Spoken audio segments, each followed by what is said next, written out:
Our own senior political affairs reporter Kennedy Mureithi was on the ground this morning, and he's here with me in the studio. Kennedy, maybe just to begin with what really happened for Aden Duale. Did he actually have the idea, any sort of idea this was coming his way, or this really came from the left side? Well, Dibal, it's a very interesting view. Yesterday, this thing would have gone either way. There were rumors yesterday, and we reported, and there was talk that there is a probability that this position will be changed and probably Amos Kimunya will take over. But it was not a foregone case that Duale would have been changed. But momentarily, these things have changed. And by evening, what was coming out is that there were 3 contenders for this particular position. One of them was Amos Kimunya. The other person was Kamukunji Member of Parliament, Yusuf Hassan. And also there was the probability of us having Aden Kainan also take over that position. The dynamics then were, let us leave it to a person who comes from the same area. But now things changed overnight. And what we were getting by the time we were going to about 9 or 10 o'clock is that it was a foregone case that Amos Kimunya was going to take over this position.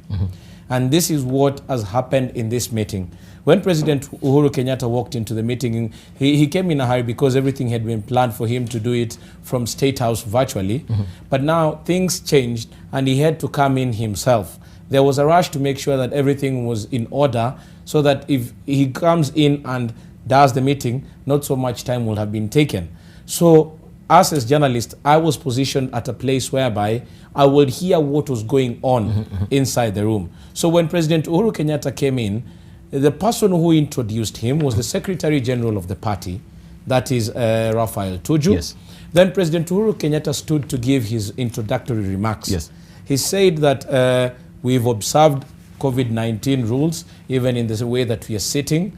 And I have also been tested for coronavirus, and my results came in this morning that I am negative. Remember, there was a wave that there are some people who are State House staffers who might be having this particular virus. Yes. So in that whole scenario, he spoke and sat down. The Secretary General stood to say what was the agenda of the day, where he said that our first agenda is dispensing with this matter of the majority leader. Remember, there is 126 members who signed a petition saying that they wanted to change the majority leadership in the assembly. And that is when President Uhuru Kenyatta stood again and said, we are changing, we are putting in Kimunya, and Duale will continue being with us. Are you in agreement with what you're saying? Then there was an acclamation from members who said, yes, we are in agreement with what you have said. And that is how it changed. Then President Uhuru Kenyatta said that we are changing and putting in Aden Kainan in the position of Joint Parliamentary Secretary. This one will be in charge of coordinating the Jubilee party when it comes to meetings or any communication that comes from State House or from the government and needs to be taken to both houses of parliament, that is the National Assembly and the Senate.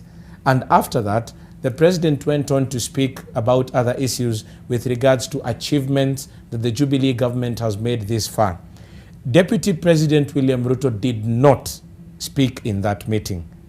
The other person who spoke was the women rep from Meru, that is Kawira Mwangaza, and she only prayed when the meeting was over. That is how the setup was. So that was just prayer. It was not really speaking. It was not really speaking, but it is being counted as speaking because it was in the meeting. Fantastic. But come Thursday, then it's a big day because also we're going to see a reorganization of the houses or the house committees as well. This has been announced by the majority leader, the newly, of course, appointed majority leader as well. From your own assessment, what do you expect on Thursday? Yes, actually, even President Uhuru Kenyatta spoke about it and said that I have a deadline until Thursday. What do we expect? We expect probably tomorrow there is going to be elections in some of these committees that is going to happen so that by Thursday they are going to be making sure that everybody who is coming into these committees is going to be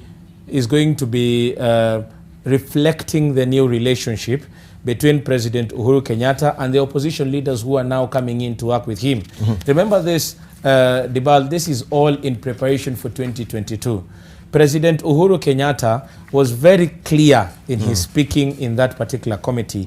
He said, nataka tuheshimiane. na nimewaona wale ambao wanazungumza kando na yale ambao ninayasema.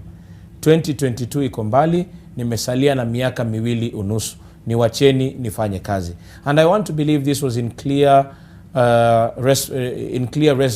response or charging at his deputy president, who was seated next to him in that particular meeting. So I want to believe it is a discussion that is going on, and President Uhuru Kenyatta is keen on having a new team as he heads into 2022. So he wants a very peaceful remainder of his term. Yes, right. so that he actually said, support me to finish my work moving forward. Fantastic. Thank you, Kennedy Mureithi there, our senior political affairs reporter, and of course giving an indication or just priming us on what really happened this morning with the changes in the National Assembly.